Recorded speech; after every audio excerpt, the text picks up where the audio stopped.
Hi everyone, and welcome to this video on media literacy. This video is designed to introduce you to the concept of media literacy, but also to take and make connections to the QEP, the PFEQ. All right, so let's get started. As I said, in the PFEQ, the Programme de Formation d'Éducation de Québec, you'll see that we talk specifically about texts. So the PFEQ says that a text is any form of communication, spoken, written, or visual involving the English language. It also asks us to teach three different kinds of text: popular texts, literary text, and information texts. Okay, so far so good. But not only are we meant to look at the ideas and information in a text, but we're also asked to really deconstruct the internal and external features. Here we go. This is where media literacy comes in. So what the heck are internal and external features? Well, there's a nice chart from related content in the secondary cycle 2 program that summarizes them for us.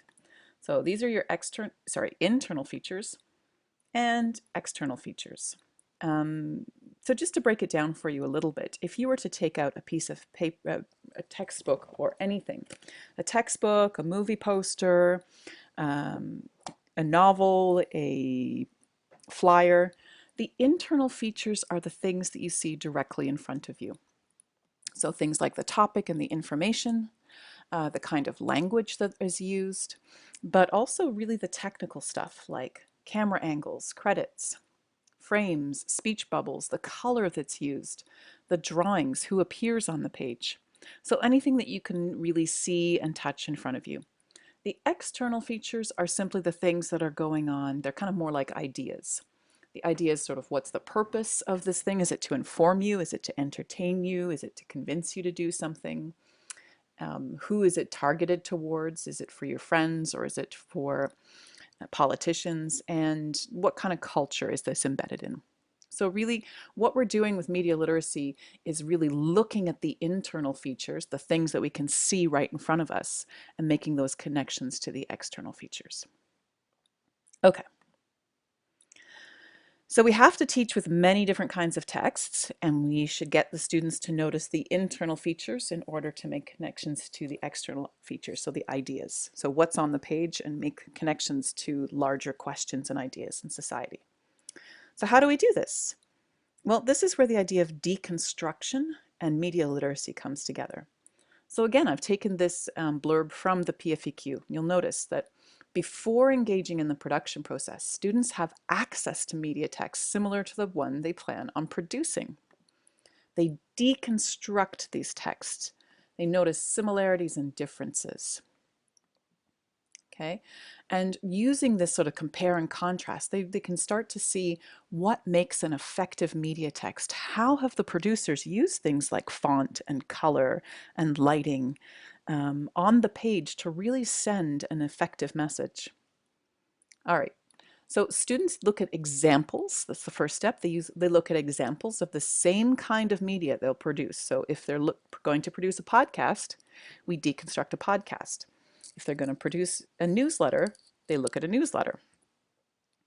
They deconstruct the texts and compare similarities and differences, and they focus on specific aspects, and they should end up with a list of criteria to use. Sounds easy, right? Or complicated? I don't know. Let's have a look and take an example to see what this would look like. This is one of my most favorite activities to do. I like taking the covers of two different magazines targeted towards two different audiences. And we can really dig into these and get into a discussion. So I would show these to the kids. The first one is Details Magazine, and the next one is Glamour. And I would start maybe by modeling to myself. I'd ask myself questions out loud and invite the students to help me answer them. So here's some of the questions I might ask. What are the predominant colors used? It's pretty obvious that there's two definite color schemes, and these are not accidental. So why? Why these colors? What font is used? Look at the different kinds of font that you see here. What about this one here? What type of message does the font send about the type of magazine this is? And who reads it? What's the purpose of this magazine? What's the purpose of magazines in general? Where does the title appear and why? This is not done accidentally. There's a reason why all of these titles appear exactly where you see them. What are some of the featured articles? Right? Have a look here, and what do they say? Okay, which magazine has more? Why? Who is this magazine targeted to? Who do they want to pick up and read this magazine? Who do they think is going to pick up and read this magazine? So how do you know? This can create some really rich discussion. And from here we can start to make lists of, if you're targeting towards these people, these are some of the features you could include or should think about including: different colors, different people on the cover, different kinds of articles. What do the topics of the articles tell you about the readers they want to attract? Yeah. And finally, what lifestyles are conveyed. So you can see now that we're moving beyond what we actually see on the page to the deeper ideas. So the internal features, what we see on the actual the actual magazine cover itself, and talking about the ideas that are portrayed and who's not on the cover of these magazines. Okay, so we go through this process with the students, and then the next step, of course, is production. Once they've gotten used to and looked at several different examples of magazine covers, it'll be time for them to create their own cover. So they'll learn about framing the cover, they'll learn about where to put the title, they'll learn about what would appear here, what kind of articles you might want to include depending on the audience you would attract. So they would create their own media text based on the characteristics. And I would challenge them. For example, I would give them create a magazine cover for 5-year-old children, for example. What would that look like? What would it look like if it were for 85-year-olds? What would it look like for people in Australia compared to people in North America, or people in India compared to people in, I don't know, Taiwan? And I would give them a fun purpose. Like, for example, what would a magazine cover look like that would promote math skills for 5-year-old kids, or that promote sports for 85-year-old women? So you get the idea here. So where to begin? So just to recap, you should start with static or still media. This is my big hint to you, because if you start with things like film or podcasts, it's a lot harder to sort of pin those down. There's different levels there. Static and still media, you can really dig into some of the basics and then move on to some of the more complex forms of media. You need to deconstruct the media with the students. So I do, we do, you do, model, guide them, and then let them go forward. You really need to ask questions to encourage critical thinking. So like I did with you in the last frames, think about the kind of questions. What is it that you want the students to notice? Write questions that frame critical thinking about that. And then the final step will be to create media. Students will create media to reinvest understanding. So that's just a very, very basic place to start. Keep in mind, though, that when you're doing media literacy, the key is to encourage critical thinking.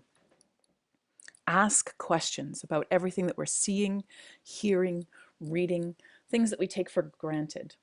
We often really blindly accept media representations of people and events as real, but we know that they're not. They are not real. We need to encourage students to think critically about what they're seeing. For example, most students don't understand that media products, or haven't even, not that they don't understand, they haven't thought about the fact that media products are created by individuals.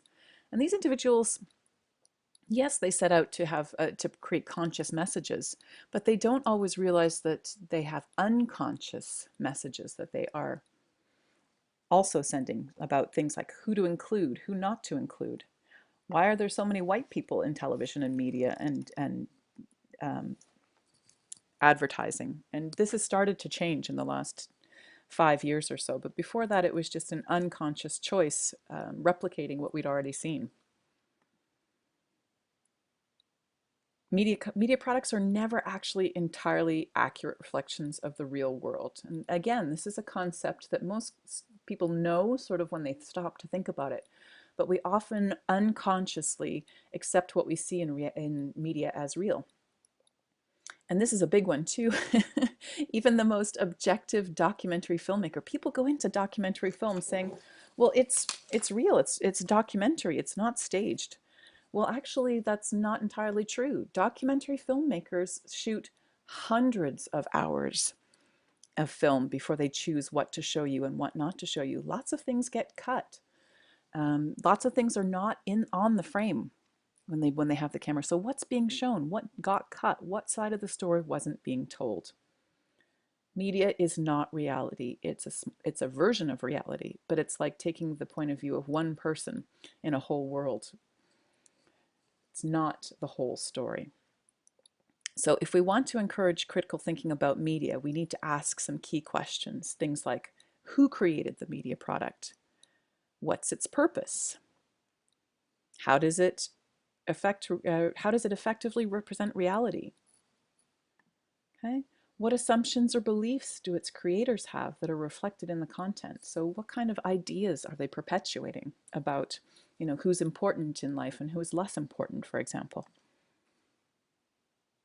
You can ask, what techniques does the media use to get your attention? How does it grab you and how does it communicate the message?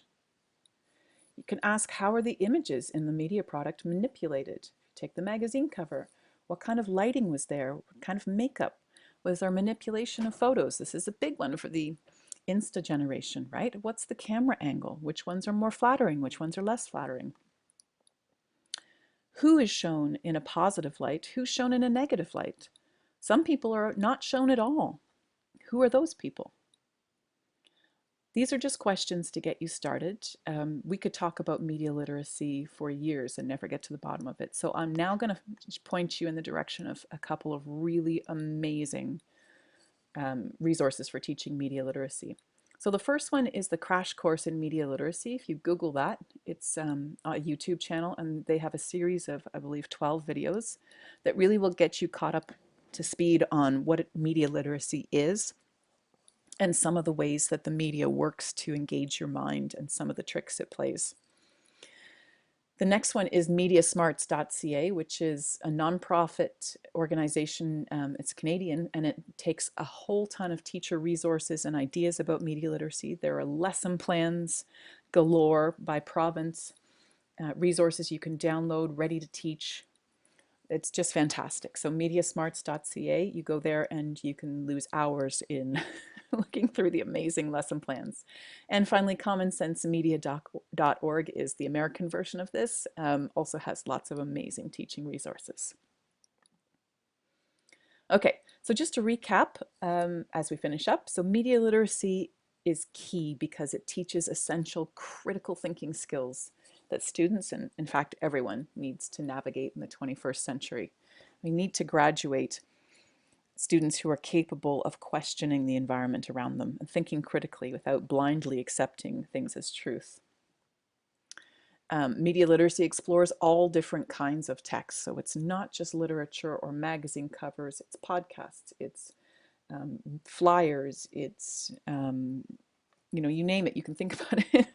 It's there. Anything is a media text. It really examines the choices producers make when they're creating media. So we really think about, why did we choose this color? Why this image? Why do we position it this way? How does the lighting change the way we feel about it? Who is in the picture? Who is not in the picture? And it really digs into the effects of these choices. So the effects of the media messages on the way we think about other people and the way we think about issues in our society. And finally, most importantly, it gets students to create their own media. And it's only through creating their own media that they will really understand the choices that are made and what the effects are. And that's it. Thank you for watching.